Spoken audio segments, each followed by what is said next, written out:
کیا فیصلہ کیا اور سماعت میں ہوا کیا تھا؟ دیکھیے، سب سے پہلے تو ہم مبارکباد دینا چاہیں گے طلباء کو، پاکستان کے نوجوانوں کو، خاص طور پہ جو طلباء جنہوں نے MD کیٹ لیا، کہ یہ ان کی کاوشیں ہیں، یہ ان کا پروٹیسٹ ہے، اس میں ہمارا وکیلوں کا کوئی کمال نہیں ہے، خاص طور پہ میرا تو بالکل نہیں ہے۔ یہ طلباء نے عدالت میں جو پچھلی ہیئرنگوں کے اوپر کے عدالت کے سامنے اپنا مقدمہ اور کیس رکھا کہ ہمارے ساتھ زیادتی ہوئی ہے، ہمیں جو پیپر دیا گیا وہ پیپر شروع ہونے سے 12 گھنٹے پہلے لیک ہو گیا تھا۔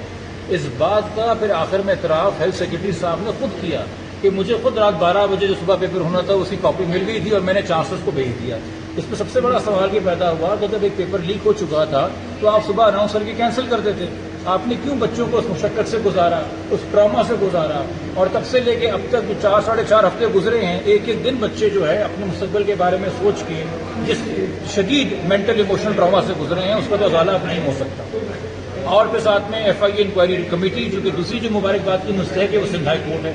کہ جو کام سندھ حکومت کا تھا وہ عدالت کر رہی ہے، جو کام ہیلتھ سیکرٹری کا تھا وہ عدالت کر رہی ہے، جو کام ڈاؤ یونیورسٹی کا تھا وہ عدالت کر رہی ہے۔ عدالت کے کہنے پہ ایک انکوائری کمیٹی بنی اور FIA نے آ کے دودھ کا دودھ پانی کا پانی کر دیا کہ جناب پیپر تو لیک ہوا تھا اور کچھ لوگ ہم نے 0 بھی کر لیے، پکڑ بھی لیے، ان کے نام ہم نے نو فلائی لسٹ وغیرہ پہ بھی ڈال دیے۔ تو اس کے بعد تو کوئی گنجائش ہی نہیں تھی کہ موجودہ MD کیٹ کے ریزلٹس ہیں ان کو ہم فعال رکھیں، ان کو ہم ویلیڈیٹ کریں۔ تو اس لیے پہلا فیصلہ جو عدالت کی طرف سے آیا ہے کہ MD کیٹ ریکنڈکٹ ہوگا۔ آج سے جو شارٹ آرڈر بھی آیا ہے 4 ہفتے کے ڈیوریشن میں ہوگا تاکہ 1 مہینے کا بچوں کو وقت ملے۔ مزید جو تفصیلات ہمارے پاس ابھی تک آرڈر کی آئیں وہ یہ ہے کہ اب شاید ڈاؤ یونیورسٹی یہ امتحان نہ لے، اور شاید اب یہ تیاری کی جا رہی ہے کہ IB یا کسی اور یونیورسٹی کو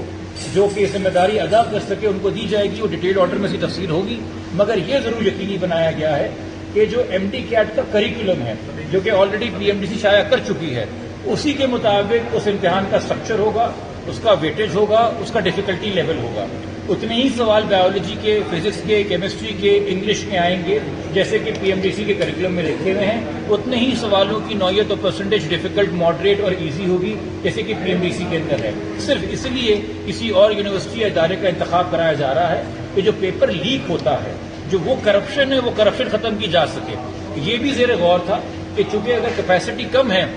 کسی پرائیویٹ ادارے کی اتنے سارے ہزاروں 30 سے 40 ہزار بچوں کا امتحان لینے کا، تو 1 سے زائد دن کے اندر امتحان کیا جائے، مگر اس کے اوپر بھی پھر عدالت میں طلباء نے اور ہم کچھ وکیلوں نے ان کی معاونت کے ساتھ یہ بات رکھی کہ دیکھیے پھر ایک ڈسپیرٹی پیدا ہو جائے گی کہ پیر کو جو پیپر لیا گیا وہ آسان تھا اور جو منگل کو لیا گیا وہ مشکل تھا۔ تو توقع یہی ہے